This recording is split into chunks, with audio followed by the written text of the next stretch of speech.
Mungkin Anda berpikir bagaimana cara memasukkan eksternal CSS ke dalam semua page yang ada, atau JavaScript file yang mungkin Anda butuhkan. Yang pertama, Anda pasti berpikir untuk masukkan ke semua page, tapi tenang, tidak akan seperti itu. Kenapa? Karena kita sudah mempunyai master page, yaitu app.blade.php. Nantinya ketika misalnya ada script yang perlu Anda masukkan ke dalam sini, itu lewat master page-nya, bukan di setiap halaman. Walaupun nanti seandainya ada exception atau pengecualian, kita akan belajar juga. Langsung ya di video ini, bukan nanti-nanti juga. Tapi yang pasti saya akan hapus style ini. Dan pertama mungkin saya berharap Anda bukan fans of Bootstrap, tapi karena kita sedang belajar, saya rasa memakai Bootstrap itu adalah pilihan, ya kan? Daripada kita menggunakan misalnya seperti Tailwind. Oke, Anda lihat saya sedang di getbootstrap.com, which is official site Bootstrap. Saya akan tekan download ya di sini. Sebenarnya kita bisa menggunakan CDN, tetapi karena kita belajar bagaimana cara memasukkan file ini ke dalam page kita, maka kita lebih baik download. Nah, sekarang di sini ada pilihan beberapa, yang pastinya kita akan pilih yang satu di sini. I hit download. Jika Anda lihat downloadnya memang sudah selesai, dan saya akan hapus tab ini karena jujur saja itu mengganggu fokus Anda. Maka kita akan fokus pada pelajaran kita saja. Langsung saya akan show is on Finder biar supaya bisa Anda lihat, dan saya akan extract. Dan folder ini akan kita paste ke dalam public Laravel. Nah, mungkin ketika Anda tidak tahu, saya akan langsung buka ya untuk struktur folder Laravelnya. Ini Laravel, ini yang tadi kita download, ya kan? Nah, sekarang pada public ini tidak ada apa-apa, termasuk JS style juga tidak ada di sini. Nah, oleh karena itu, dua folder yang ada di dalam ini kita akan copy dan kita akan paste ke dalam public folder ini. Kita paste dan sekarang kita bisa menggunakannya. Oke, jika kita lihat pada text editor ini, saya close dulu. Di public folder, maka di sini sudah ada JS yang baru saja kita download tadi, dan ada juga CSS. Pastinya ini adalah punya Bootstrap, kan gitu. Nah, bagaimana cara aksesnya? Kan gitu. Sebenarnya ada beberapa cara untuk akses ini, namun ada beberapa yang saya rekomendasikan nantinya biar supaya Anda tidak pening, kan gitu. Pertama, saya akan lakukan di sini link. Ya kan, kenapa saya buat di sini link? Ya basic lah, namanya CSS. Ketika kita ingin mengisi CSS ya seperti ini gitu. Yang pertama saya akan menunjukkan asset function kepada Anda. Anda bisa buka dengan kali brackets 2 kali seperti itu, dan saya buat di sini asset CSS. Nah, apa filenya? Coba kita lihat Bootstrap, kita butuh bootstrap min.css, maka kita buat di sini bootstrap min.css. Nah, sekarang ketika kita ingin tes bagaimana cara penggunaannya, mungkin ya jika kita refresh di browser ada beberapa perbedaan. Seperti misalnya fontnya. Ya, pasti berbeda jika Anda lihat sekarang sudah lumayan bagus ya daripada yang tadi. Ada default warna untuk link yang kita sediakan, seperti misalnya contact, about, home, dan itu sudah clean. Artinya Bootstrap memang sudah masuk ke dalam project kita ini, kan gitu. Yang pastinya jika Anda lihat, yang pertama kita butuh navigation. Nah, oleh karena itu saya akan pergi ke Bootstrap lagi, dan saya akan ketik navbar di sini biar supaya navigasi kita ada juga sedikit stylenya. Saya akan lihat pada navbar, dan saya akan scroll ke bawah. Ya, ini akan kita copy dan kita paste tepat pada navigation.blade.php pada resources view layout navigation. Kita paste di sini. Dan jika Anda lihat memang formatnya 2, tapi tidak ada masalah. Sebenarnya saya tidak suka format 2 ya. Yang saya suka itu formatnya 4 ya. Yang pertama saya akan rubah di sini dengan Laravel 7 misalnya seperti itu. Dan kita akan buat di sini home, pastinya di sini about. Di sini kita buat about. Dan coba drop down ini kita hapus karena kita tidak membutuhkannya. Dan ini juga sepertinya. Kita copy dan kita paste ke sini, ke sini. Dan di sini kita buat kontak seperti yang kita lakukan sebelumnya, dan di sini kita buat login, dan di sini juga login.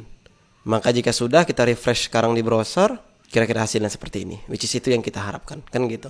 Yang kedua, kita butuh kontainer pada setiap halaman yang kita inginkan, seperti misalnya home, about, dan kontak.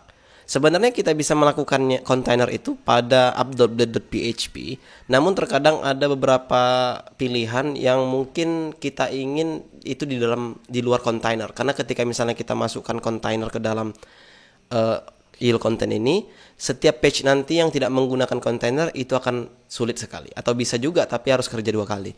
Maka oleh karena itu di sini saya akan rubah kontainer pada setiap file atau halaman kita. Sini saya buat container dan kita paste di sini about-nya. Dan contact.blade.php juga. Di sini saya akan buat container. Kita paste dan home.blade.php container dan login.blade.php. Kita refresh di browser, pastinya dia sudah ke tengah seperti ini. About, contact, login. Namun kita ingin padding antara konten dan navigation-nya. Nah, untuk itu kita tidak perlu menambahkan di setiap file yang kita butuhkan, melainkan kita akan menambahkannya tepat di master page kita, yaitu app.blade.php. Maka di sini saya akan cut dan saya buat di sini div dengan kelas py4. Itu adalah kelas dari Bootstrap yang memberikan kita padding atas dan bawah. Ya, kita paste di sini, kita refresh di browser, maka semua page kita akan mempunyai jarak antara navigation dan juga kontennya. Itu yang kita harapkan sebenarnya. Oke, yang kedua yang harus kita tweak di sini adalah ketika misalnya kita pergi ke about, di sini tetap home. Kita pergi ke kontak, di sini tetap home.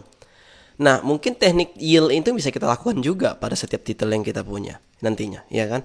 Maka di sini Anda melihat ada yield content dan di sini juga kita akan tambahkan yield title.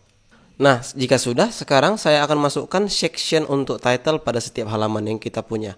Ya, emang seperti itu peraturannya.